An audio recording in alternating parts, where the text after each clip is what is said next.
Hello, Assalamu alaikum. My name is Samina Mahmood, And I'm Sarah Ahmed. and we're here today after quite a few months. So we have a new topic that we'd like to discuss today. Okay, the topic that we're talking about today, and it is trending, it's the wedding season and the hire cars. Yeah, that's really important at the moment because we're having lots and lots of problems, lots of complaints. And unfortunately, there's been deaths. I mean, it's turning into a yearly thing. We've had another death this year where we lost 4 youths, and I believe the year before last or whenever it was, we lost some more youngsters in these big powerful cars, and they hire them out for weddings. They just don't know that the speed can kill, that the speed that they're going at. They don't know how to control the cars, and they're And our sincere condolences to the parents of those who have lost their children. I could not imagine what it's like to be right now. I mean, their houses and their lives are filled with emptiness. So, legend and secret. Yeah. So young boys, if you're watching, you've got the young car, but you know what? That thing, it's big, it's powerful, and behind you, you've got your mum and dad. And that thing, as it's been proven time and time again, it can take your life. So guys, have fun by all means, but please take it easy. Safety first. Now, another thing that's happening is, especially in residential areas, it's the noise pollution. It is, and we all know that there are laws there that you need to abide by. So, there's no reason why you would carry on your partying late into the night. There is the law from 1990 where it says noise pollution after the hours of, or between the hours of 11 and 7. And I don't know why people aren't adhering to that. Well, the law, correct me if I'm wrong, between 11, so after 11 o'clock, our Asian celebrations, they're loud, they're rowdy, so after 11 o'clock...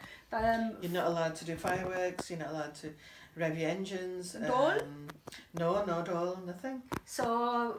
legally, I have heard about it, and I know that the police have been on East Manchester. They've gone towards Manchester, and they are actually now giving people fines for noise pollution outside venues. This is because of the problems. Parking has also been another issue. People are parking right in the middle of the street, revving their engines. Yeah, standstills. Would you actually... It's a consideration though, isn't it? Why do they not consider other residents in the area? It's just... Well, when you go for a job interview, you put on your best suit, you put on one impression, that look that you give to your potential employer, that's look. That's that same boy who's going to put everything on to try and get a good job. You see them at their friend's wedding in the Barat, and it's like... they just go loony. Would you like to live next to a wedding venue? Not at all, no. There's young mothers who are trying to put their children to sleep. There's local workers. After 11, it's illegal. And what do you think the venue should do about this? I think it should be in a contract. I think when you go to book a venue, venues should actually have that in their contract. So, you're obviously, there's a certain amount of time where you can do all the door. And you're not allowed to contravene with the law. Yeah, and you can't break the law, no.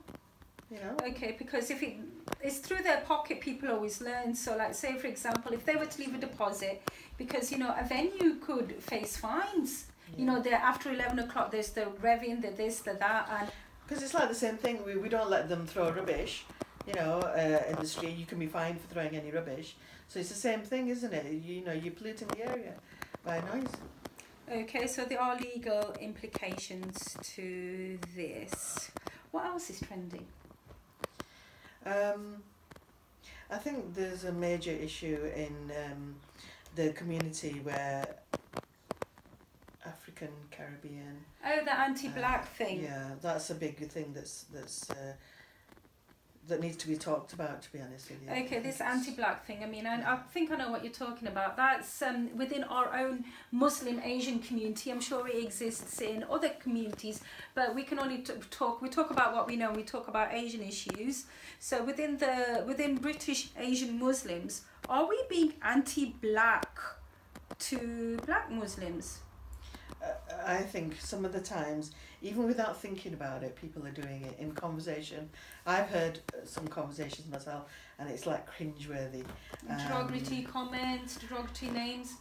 As well as just it's the way that we refer to Black African British people. Okay, so just as it's totally unacceptable to use the N word, then it should be totally unacceptable for us to call them derogatory terms in our own languages. Yeah. And I know that for a fact. I mean, in the mosques, the anti-black, it does happen. And, I speak to mums, Somalian mums, Ethiopian mums, and they say how their children are being bullied by Asian kids in mosque. They're being attacked, and, it's like... It doesn't matter where you live. You may live in a predominantly white area or Asian area, but that doesn't mean that other children won't be in touch with you. So you need to, teach your children that everyone's the same and not to be using derogatory terms. Definitely. I've witnessed anti-black behaviour from British Muslims. I hate to say. I mean, I've done a lot of waitressing work, and I've heard how people say, sometimes the venues will ring up, and I'm not even joking, they'll say, don't bring that black girl. And I will bring that black girl. Why shouldn't I? And I've heard chefs, as a waitress, I've heard chefs saying, oh, give it to that gali, and it's like, I didn't acknowledge what he just said. I said, what did he just say? What did you just say? I mean, it's a different thing if they don't want to, touch like meat and do things that are. But they're Muslims. Yeah, but that's what I was coming to. That a lot of black people are Muslim, so it shouldn't be a difference at all. And I can guarantee, I've worked with a lot of black people. They are hard working. They are honest. They are very, very clean. The reason why black people are extremely, extremely clean is because they're paranoid. They're very self-conscious. They don't want anyone calling them dirty. They don't want anyone calling them that, this, that. And to be judged by the tone of the colour of your skin, it's happens. It's not nice, but it happens. How should we address this?